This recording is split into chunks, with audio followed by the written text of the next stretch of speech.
નમસ્કાર મિત્રો, જય હિન્દ. હું છું ડીને ચૌધરી. ફરી એકવાર આપ સર્વેનું સ્વાગત છે આપ સૌની સહિયારી યુટ્યુબ ચેનલ ડીઆર ગુજરાતીમાં. તો મિત્રો, આ વિડીયોમાં ખાસ વાત કરીશું શિક્ષણ સહાયક ભરતી 2024ની ખાસ અગત્યની જાહેરાત આવી છે, જેમાં જોઈએ છે શિક્ષણ સહાયકો અને મોટા પ્રમાણની અંદર એમાં ખાલી જગ્યાઓ પણ છે.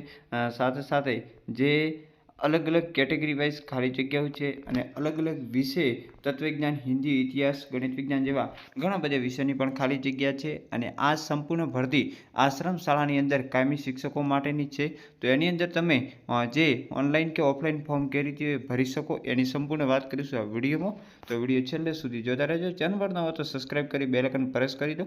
આ જાહેરાત તમને આપણી ટેલિગ્રામ અને વોટ્સઅપ ગ્રુપમાં મળી જશે. તો ચાલો વિડીયો શરૂ કરીએ.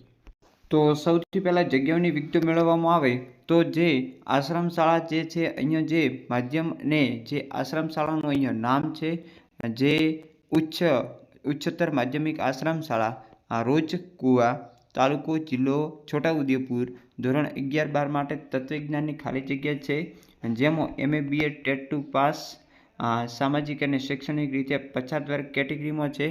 એના પછી ધોરણ 11-12 એ જ આશ્રમ શાળા છે. જે અહીંયા તમે આશ્રમ શાળાનું નામ પણ જોઈ શકો છો, ભરૂચ, તાલુકો જિલ્લો છોટાઉદેપુર, જેમાં હિન્દી અને ઇતિહાસ 2 ખાલી જગ્યાઓ છે. MA BA ટાટ જે સેકન્ડરી હાયર સેકન્ડરી 2 એટલે હાયર સેકન્ડરી પાસ, બિન અનામત મહિલા માટે છે. અને આ છે સામાજિક અને શૈક્ષણિક રીતે પછાત વર્ગ. એના પછી છે ઉત્તર બુનિયાદી આશ્રમ શાળા ચિચોડ, તાલુકો જિલ્લો છોટાઉદેપુર, સામાજિક વિજ્ઞાન શિક્ષણ સહાયક, BA BEd ટાટ 1 માધ્યમિક વિભાગ પરીક્ષાની પાસ, અનુસૂચિત જનજાતિ માટે છે.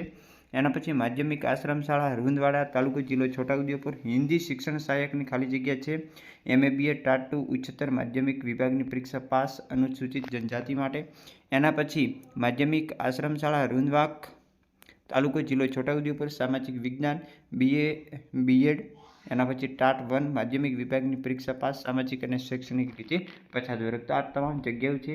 એના પછી નીચે જે એના અરજી તમારે ક્યાં મોકલવાની રહેશે તો ઉપરની પ્રથમ 3 ક્રાફ્ટની શાળાઓને છે પ્રગતિ, પુરુષોત્તમ, કેળવણી મંડળ છોટાઉદેપુર તથા 4 અને 5 નંબરની જે જાહેરાતો છે એમની છે નવસર્જન એજ્યુકેશન ટ્રસ્ટ છોટાઉદેપુર સંચાલિત જે તે શાળાની અરજી શાળાના ટ્રસ્ટી કે મંત્રીના જે અહીંયા સરનામું આપેલું છે જોઈ શકો છો, શ્રીજી સોસાયટી યુનિયન બેંકની પાછળ, મુપો, તાલુકો જિલ્લો છોટાઉદેપુર 391165 સરનામે મોકલવાની રહેશે.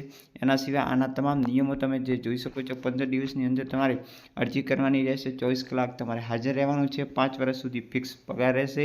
ST અને OBC અંગેના જે તમારે પ્રમાણપત્ર એટલે કે નોન ક્રિમિલિયર પણ જે રજૂ કરવાનું રહેશે. તો આ શિક્ષણ સહાયકની જાહેરાત જે આવી છે એ ખાસ અગત્યની છે. જે પણ લાયકાત ધરાવે છે અરજી કરી શકશે. ફરી મળશું આવી નવી અપડેટ સાથે નવા વિડીયોમાં. ત્યાં સુધી જય હિન્દ, જય ભારત. Thanks for watching.